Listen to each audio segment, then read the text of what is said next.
Hey family, I don't know if you like fried green tomatoes, but they are one of my favorites. You see this plate right here? You want to know how to make fried green tomatoes? Keep watching. So I went to the farmer's market and I got green tomatoes, and literally they were super green. And when I realized, I looked up one evening and I was like, oh my goodness, I forgot about my tomatoes. So I pulled them out.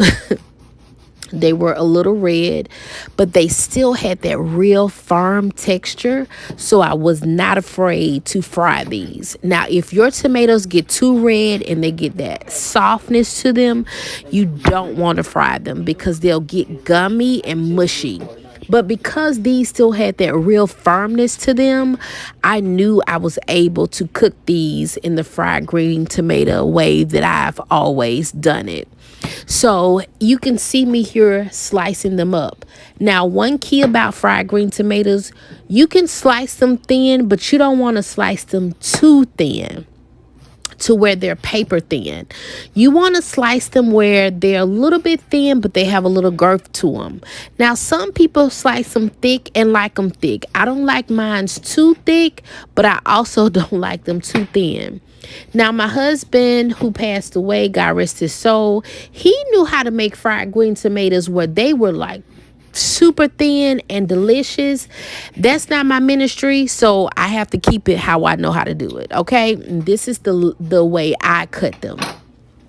I don't know if you noticed here, but don't ever slide your tomato to the side like I did at the end, because I did cut my thumb. I ended up having to go run it under some water, put some bandages on my thumb because I cut it.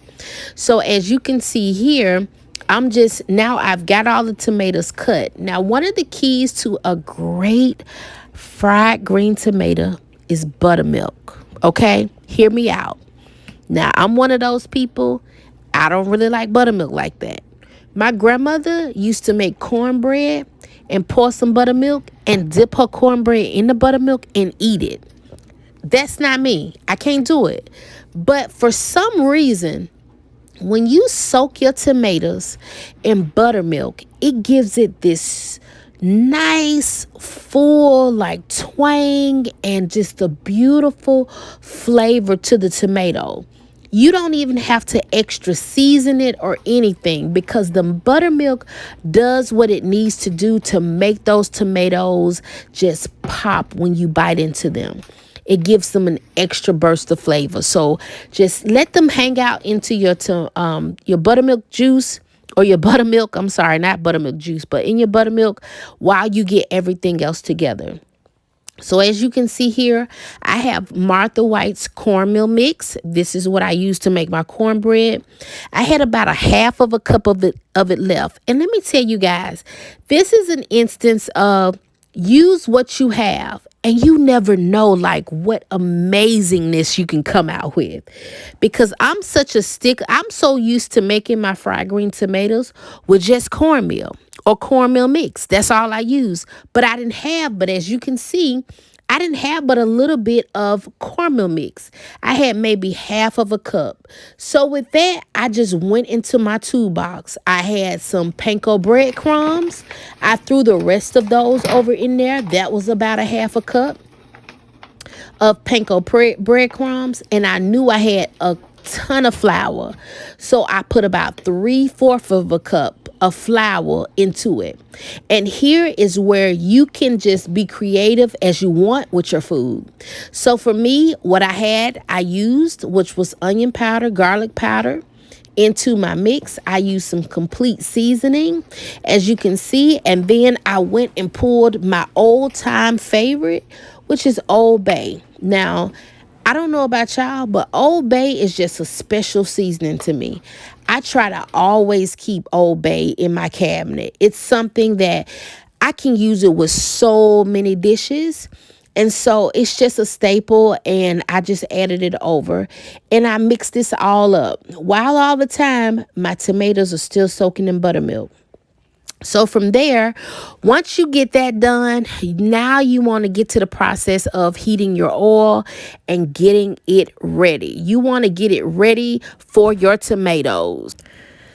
For your tomatoes, when you fry your tomatoes, you don't want to use a heavy oil. I know some people like, olive oil, but if you are making fried green tomatoes, I would suggest you use the lightest oil you can get.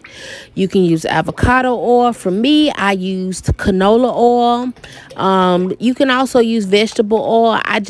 I'm not really a fan of vegetable oil, but I love avocado oil, and I love, yeah, that's about it, canola oil. So I use olive oil, but not in this instance, because you want your tomatoes to be light and airy and fluffy when you cook them.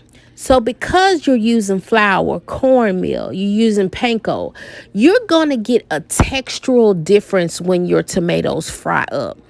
They're not going to be so cornmeally that they're crunchy and they're just hard like that. The flour lifts up the batter some to make it more airy. And when I tell you, it is just beautiful. So as you can see here, I am just going about my day, just flouring my tomatoes with my mixture. I don't add any eggs or anything because it's not easy. That's not necessary. You want this to be an easy process. If you got the buttermilk, you good to go. Now, if you want to, you can add eggs. Remember, this is not a rule book. These are just suggestions. These are the way that I do it, And so as you can see here, I'm dropping in the grease. Once the grease gets heated to I guess about 350 is the frying temperature. I don't have a thermometer. I just go by eye. And sometimes I'll drop a little flour in just to see how the oil responds, to know if my oil is ready or not. I say grease a lot. I've heard people saying grease. What is that? But that's what I refer to oil as grease. And so here it's just the process. Going through, cooking them, making sure they're crispy, making sure they get golden brown before you take them out. And once they get golden brown, you can put them on a paper towel. Now, what I did also is, as I got a layer at the bottom once I get them out, I put them on a paper towel. I go pull more paper towels because I don't want to keep stacking tomatoes on top of tomatoes. You want to know why? Because that'll make them soggy. And we ain't in the habit of wanting no soggy food. So what I do is, once I finish that first layer, I go back, I get me some more paper towels, and then as I'm cooking more tomatoes, I add them onto the top layer of paper towels. That's just a little tip and trick that I use. And so you can use it if you want. And I use that with anything, whether it be chicken I'm frying, fish I'm frying, because you want to make sure you're giving, once the food comes out, if you don't have a rack to put it on, just use some paper towels. That's what I use. And it turns out perfectly. So from here, I'm just showing you just how I just keep going until I get done with all of the tomatoes and I get them put into my into the paper towels in the container that I have. And here I just speed it up so you can see. And these, you guys, I don't let them get too dark, but you want to just watch them. Don't go away from your stove. Don't get on your computer or your phone, because you can really burn up some if you do. I take my oil once it's off. Once I got everything done, you can hear that. Let me be quiet. Hear that? You hear that? I put my pot in the oven so that it can cool down before I discard my oil or do whatever I'm going to do with it. As you can see, it's 11 o'clock. It sure is. And so I just used some Buffalo style Southwest Ranch from Buffalo Wild Wings. And I put that on a plate. And when I tell you, I'll just let you enjoy the rest of this video, because it ain't nothing left to be said. Because this is all delicious and good eats. I hope you try it out.